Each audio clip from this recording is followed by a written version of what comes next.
تو اب میں اس لیے وہ سورہ قلم ہماری پتہ نہیں 1 سال سے چل رہی ہے، اللہ کرے اس سال ختم ہو جائے، تو میں آج جلدی جلدی مکمل کرتا ہوں. اللہ نے کیا فرمایا؟ انا بلوناہم کما بلونا اصحاب الجنہ اذ اقسموا لیصرمنہا مصبحین. اللہ فرماتے ہیں ہم نے ان لوگوں کو ایسے آزمایا ہے جیسے ہم نے باغ والوں کو آزمایا تھا.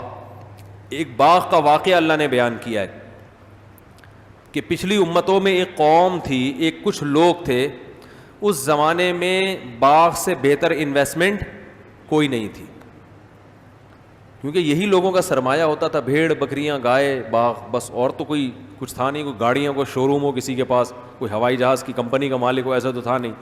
تو زمین سب سے بڑی پراپرٹی سمجھی جاتی تھی. تو اللہ فرماتے ہیں انہوں نے باغ پہ محنت کی، جب باغ پک کے تیار ہو گیا تو اترانے لگے لیصرمنہا مصبحین، کہنے لگے ہم کل اسے ضرور بھی ضرور فصل کاٹیں گے اور فائدہ اٹھائیں گے. ولا یستثنون، اللہ فرماتے انہوں نے انشاء اللہ نہیں کہا، اللہ کے نام کو درمیان سے ہٹا دیا کہ بھی اللہ نے اگر چاہا. کیونکہ لبرل آدمی کہتا ہے کہ اللہ کے چاہنے سے کیا ہوتا ہے. جو بے دین لوگ ہیں نا وہ کہتے ہیں یہ اللہ کو ہر درمیان میں کیوں لے کر آئیں. دیکھو پہلے لوگوں میں منافقت نہیں تھی، وہ سمجھتے تھے کہ اللہ کو درمیان میں لانے کا مطلب کیا ہے، ورنہ کتنا ٹائم لگتا ہے انشاءاللہ کہنے میں. بھائی وہ باغ والوں نے کہا کل ہم باغ کاٹیں گے ضرور، قسم اٹھا کے کہا ہم ضرور کاٹیں گے، یہ نہیں کہا کہ اگر اللہ نے چاہا. اور بڑی سزا ملی کہ وہ باغ پر کوئی مصیبت آئی اور باغ تباہ ہو گیا. انہیں احساس ہوا کہ ہم اگر یہ کہہ دیتے کہ اللہ نے چاہا تو یہ باغ ہمارا تباہی سے بچ جاتا. اب میں سوال پوچھتا ہوں کہ اتنا سا لفظ اگر اللہ نے چاہا تو یہ اگر چھوٹ بھی گیا تھا کسی سے، ہم تو دن رات ہماری زبان سے چھوٹ جاتا ہے نا. ارے بھائی ہم دن میں کتنے کام کر رہے ہوتے ہیں، میں چوتھی شادی کروں گا انشاءاللہ کہنا بھول گئے. اب یہ سزا تھوڑی ملتی ہے کہ پچھلی 3 بھی مر گئیں. مجھ سے ہو جاتا ہے اس طرح کی، ہو سکتا ہے ہو گئی ہوں، انشاءاللہ کہنا بھول گیا ہوں میں، لیکن اتنی بڑی سزا تھوڑی ملتی ہے. آپ سے یہ مثال دے رہا ہوں بھائی، اس کو سیریس نہ لیں. تو ٹھیک آپ کوئی کاروبار کرنے کا سوچ رہے تھے انشاءاللہ، ابھی آپ کا بہترین انڈوں کا کاروبار تھا، انڈوں پہ بات آئی نا تو انڈوں کا کاروبار تھا، آپ نے کہا کل میں شہد کا بھی شروع کروں گا، انشاءاللہ نہیں کہا تو ایسا تو نہیں ہوتا کل انڈوں کا بھی سارا برباد ہو گیا. تو یہ ورڈ بذات خود تو کوئی یعنی اللہ اس اتنا سا لفظ چھوڑنے پر اتنی بڑی سزا دے گا کسی قوم کو، یہ سمجھ میں آنے والی بات نہیں ہے. اصل میں یہ وہ والا انشاءاللہ نہیں ہے جو ہم پڑھتے ہیں صبح و شام. یہ بالکل ایسے جیسے ہم کلمہ لا الہ الا اللہ صبح و شام 25,000 دفعہ، صبح کرونا سے بچنے کے لیے، شام کو 25,000 دفعہ شوگر سے بچنے کے لیے پڑھ لیا ہم نے. یہ وہ کلمہ ہے جو ابو جہل کی زبان سے ایک دفعہ بھی نہیں نکل رہا تھا. آپ کے چچا ابو طالب کی زبان سے آخر وقت تک نہیں نکلا، حالانکہ اسلام کو ساری زندگی سپورٹ کیا انہوں نے، نبی صلی اللہ علیہ وسلم کو ساری زندگی سپورٹ کیا، کلمہ نہیں نکالا زبان سے. دنیا سے جا رہے ہیں آپ صلی اللہ علیہ وسلم، رو رہے ہیں پڑھ لیں نہ، کیونکہ یہ وہ والا کلمہ تھا جس کے معنی اور مفہوم سمجھتے تھے کہ لا الہ الا اللہ کا مطلب ہے اللہ کے سوا کوئی عبادت یعنی غلامی کے لائق نہیں ہے. اس کا مطلب سب ایک طرف، یا تو ہوتا نا اللہ بھی غلامی کے لائق ہے تو یار چلو تھوڑی اس کی کر رہے ہیں تو اللہ کی بھی کر لیں گے. جیسے ہندو کہتے ہیں اگر ہم اتنے سارے بھگوان ہیں ہمارے تو ایک اللہ بھی ہو گیا، چلو مسلمانوں، تبھی ہندو مزاروں پہ بھی جاتے ہیں، پتہ ہے نا آپ کو، داتا دربار کے مزار پہ بھی. اور وہ کہہ رہے ہیں یار جب اتنے سارے پتھروں کے بنے ہوئے بت سے کچھ ہو سکتا ہے تو جہاں 38,000 بت ہیں خدا ہیں تو 2-4 مسلمانوں کے بھی اس میں بزرگ لے آؤ، تو کیا جا رہا ہے اس میں. تو صرف یہ بھی نہیں ہے کہ الہ اللہ، الہ کون ہے؟ اللہ ہے. نہ نہ نہ، لا الہ کا مطلب کوئی بھی خدا ہے ہی نہیں، یعنی غلامی کے لائق تو دنیا میں کوئی ہے ہی نہیں سوائے اللہ کے. اس کا مطلب بھائی اپنے آپ کو مکمل کس کے حوالے کر دیا. یہ تو پوری یعنی آپ کی پورا صبح سے لے کے رات، رات سے لے کے صبح، ہر چیز چینج ہو گئی آپ کی، سارے کانسیپٹ آپ کے چینج ہو گئے. غلام کا مطلب پتہ ہے کیا ہوتا ہے؟ وہ دلیل نہیں پوچھتا. سب سے پہلی ڈیفینیشن غلام کی ہے. کوئی نوکر ہو, باس نے اس گھنٹی بجائی, وہ آیا, سر آپ نے کہا چائے چاہیے, آپ باس تھے, آپ نے کہا چائے چاہیے, ایک دودھ پتی لے آؤ. وہ کہہ رہا ہے سر دیکھیں دودھ پتی جو ہے نا, آپ کو پتہ ہے کیفین, سلیمان احمد صاحب نے ایک ورک شاپ کروائی تھی, اس میں بتایا تھا کہ کیفین صحت کے لیے کیا ہے, نقصان دہ. کبھی دیکھا آپ نے کہ سر یہ یوٹیوب پہ ویڈیو دیکھ لیں آپ ٹھیک ہے نا, اور آپ نے ابھی آدھا گھنٹہ پہلے چائے پی ہے, آپ پھر چائے منگوا رہے ہیں مجھ سے, تو یہ چلے گا؟ یہ نوکر ہے, غلام نہیں ہے. غلام نوکر سے اور نیچے کی چیز ہوتی ہے, صحیح ہے نا, اور یہ سرونٹ ہے, یہ غلام تھوڑی ہے. تو وہ دلیل, وہ تھپڑ لگائے گا, بولے گا تجھے میں نے دودھ پتی کا بولا ہے اور تیری وجہ سے ہی بولا ہے میں نے 2 دودھ پتی اس لیے بولی ہے کہ ایک دودھ پتی تو میں ویسے پیتا ہوں, اور ایک اس لیے کہ تو جو ٹینشن دے گا نا, اس ٹینشن کے لیے میں الگ سے اضافی منگوا رہا ہوں. تو غلام کا مطلب ہے کہ رب نے جو کہہ دیا, لاجک سمجھ میں آئے نہ آئے. جاوید احمد غامدی صاحب کے بہت سارے اسلام کے حکام کی لاجک ان کی سمجھ میں نہیں آتی نا, تو انہوں نے اسلام کو اپنے حساب سے ڈیفائن کرنا شروع کر دیا, ایکچولی کر کے. ایکچولی یہ جنت جو ہے نا, یہ یہی جنت ہے.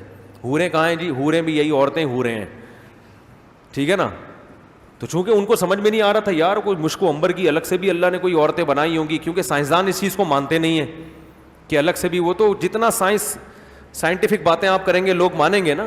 قرآن تو کہہ رہا ہے بھائی میرے کہنے سے مانو نا, سائنسدان نہ بولے میں کہہ رہا ہوں تو مانو. مجھ سے بڑا زیادہ سچا کون ہو سکتا ہے؟ خبر بھی تو ایک دلیل ہوتی ہے, سچے آدمی کا کسی بات کی خبر دینا یہ بھی تو ایک دلیل ہے نا.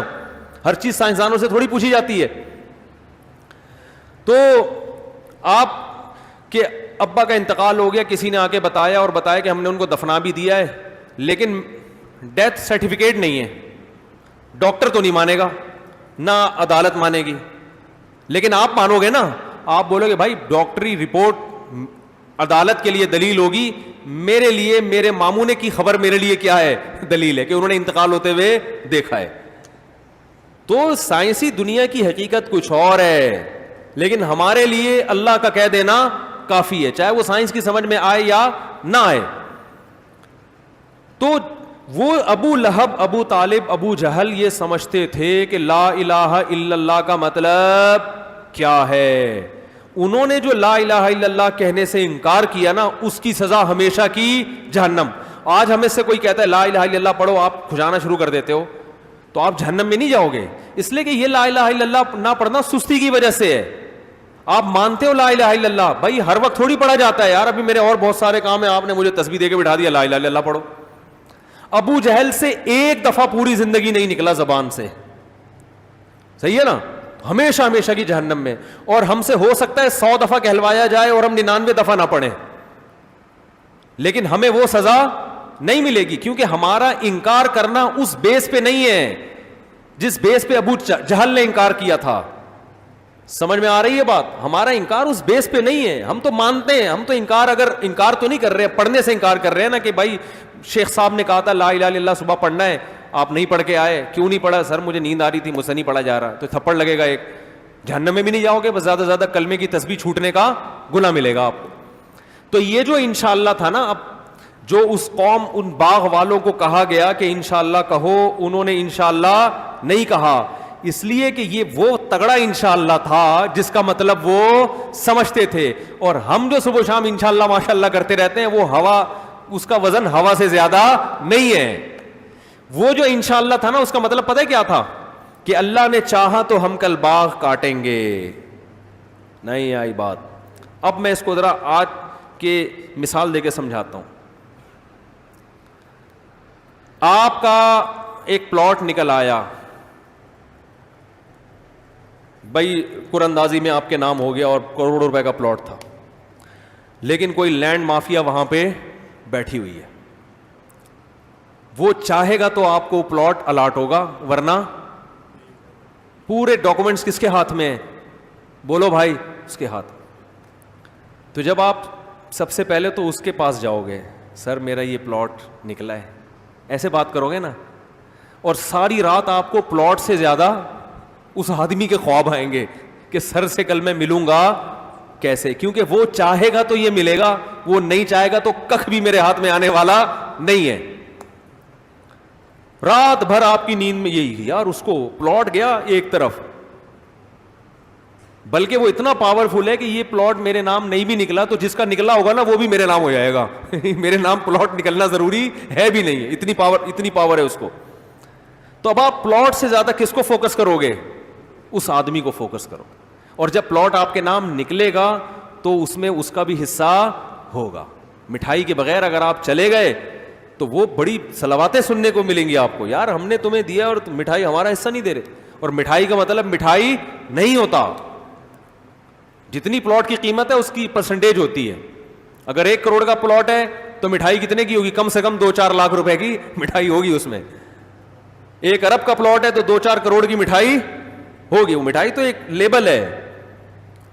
تو اب جب ان باغ والوں نے یہ کہا کہ اگر اللہ نے چاہا تو یہ باغ کا پھل ہم کل کاٹیں گے, تو اس کا مطلب یہ ہوا کہ بھائی اللہ کے بغیر تمہیں یہ باغ کا پھل نہیں ملے گا. تو اس کا مطلب یہ ہوا کہ یہ اللہ کا تم پر احسان ہے, تمہاری اپنی محنت کا رزلٹ نہیں ہے. یہ تو اللہ کا احسان ہے. اور جب کسی کا احسان ہوتا ہے تو اس کے کچھ حقوق بھی ہوتے ہیں. تو اس کے حقوق یہ ہیں کہ اس پھل کو جب آپ کھائیں گے تو آپ کے اندر جو انرجی آئے گی اس انرجی کو آپ نے اس کے خلاف استعمال نہیں کرنا. پلاٹ آپ نے چائنا کٹنگ سے لے لیا اور اسی پلاٹ پہ متحدہ کے خلاف دفتر بنا کے آپ سازشیں کر رہے ہیں, متحدہ والے چھوڑیں گے؟ ہے بھائی, بولیں گے یار یہ کٹنگ ہم نے کر کے دی ہے تمہیں, اور 9-0 کے خلاف تم نے ایک 10-0 کھول لیا یہاں پہ, یہ 7-0 کھول لیا یہاں پہ. تو کبھی بھی جس کا کوئی بھی چیز جب کوئی دیتا ہے نا, کسی نے بندوق آپ کو گفٹ کر دی, آپ نے چیمبر میں گولی ڈال کے اسی پہ اس کے بچے کو مار دیا, آپ نے کہے گا یار میں نے اتنا قیمتی تحفہ تمہیں گفٹ اس لیے تھوڑی دیا تھا کہ میرے ہی بچے پہ چلاؤ, تو ہماری بلی ہمیں ہی میاؤں کہتے ہیں نا لوگ. تو انشاءاللہ کا مطلب یہ تھا کہ اگر اللہ نے چاہا تو یہ باغ کا پھل ہم کھائیں گے. اس کا مطلب بھائی احسان کس کا ہے؟ اللہ کا. لہذا پھل کھا کے جو انرجی آئے گی اللہ کی مرضی کے خلاف استعمال نہیں ہوگی. اس سے زنا نہیں ہو سکتا, اس سے شراب نہیں پی جا سکتی, اس سے جو طاقت آئے گی, جو غیظ و غضب کے جذبات طاقت آتی ہے, تو غصہ بھی کرتا ہے نا انسان, تو یہ غصہ باپ اور ماں کے خلاف جاری نہیں کر سکتا کیونکہ یہاں اللہ کی طرف سے پرمیشن نہیں ہے. پھر اس باغ میں غریبوں کا حصہ بھی نکالنا ہے کیونکہ اللہ کا یہ بھی حکم ہے, آتو حقہ یوم حصادی. اللہ فرماتا ہے جب فصل کٹے تو اللہ کا حق پہلے نکال کے رکھو, 10واں حصہ یا 20واں حصہ جس کو عشر کہا جاتا ہے, تو عشر بھی دینا پڑے گا. پھر اس میں غریب رشتہ داروں کا حصہ بھی نکلے گا. پھر جمع بھی بہت زیادہ نہیں کرنا, کہ جمع مالا وعددا, مال بلا وجہ جمع کرنا خود اللہ کو پسند نہیں ہے. ایک حد تک جمع کرنا ہے, اس کے بعد کھا پی کے ختم یا خرچ کرنا ہے. تو اتنی ساری ٹینشنیں, پھر اس پہ سود, اس سے جو پیسہ آئے گا اس سے سود نہیں حاصل کرنا, تو اتنے سارے حقوق کا ایک پورا پہاڑ کھڑا ہو جائے گا بھائی. تو اس لیے ان باغ والوں نے کہا شارٹ کٹ راستہ یہ ہے کہ اپنے کلام سے انشاءاللہ ہی گول کر دو. بات آ رہی ہے سمجھ میں؟ نہیں آ رہی میرے خیال ہے. تو ہم جو انشاءاللہ ماشاءاللہ کرتے رہتے ہیں, انشاءاللہ یہ ہو جائے گا, ماشاءاللہ یہ ہو جائے گا, یہ انشاءاللہ ماشاءاللہ ایسا ہی ہے جیسے ہمارا کلمہ ہے. وہ کلمہ پڑھ کے کوئی پسینہ بھی نہیں آتا ہم کو, ٹھیک ہے نا. ابو جہل کے تو پسینے چھوٹ جاتے تھے, یار میں کیسے پڑھوں. وہ کہتا ہے یہ نہیں ہو سکتا, جنگیں لڑی اس نے, مر گیا, آخر وقت تک نہیں پڑھا, اس کو مطلب معلوم تھا. تو ہمارا انشاءاللہ ماشاءاللہ, وہ ایک آدمی تھا نا, وہ اذان دے رہے ہیں, تھوڑا سا ٹھہر جائیں, انشاءاللہ 5-10 منٹ بعد دے دیے گا. تو اللہ فرماتے ہیں کہ جب وہ گئے ہیں باغ میں, باغ کے قریب گئے ہیں, تو فَأَصْبَحَتْ كَالصَّرِيمِ, وہ چٹیل میدان بن گیا تھا. جیسے فصل کٹی بھی ہوتی ہے نا, کوئی آفت آئی ہے آسمانی اور اس نے کھا کے ختم. اللہ نے یہ بتا دیا کہ اللہ چاہے گا تو کھاؤ گے ورنہ نہیں کھا سکتے.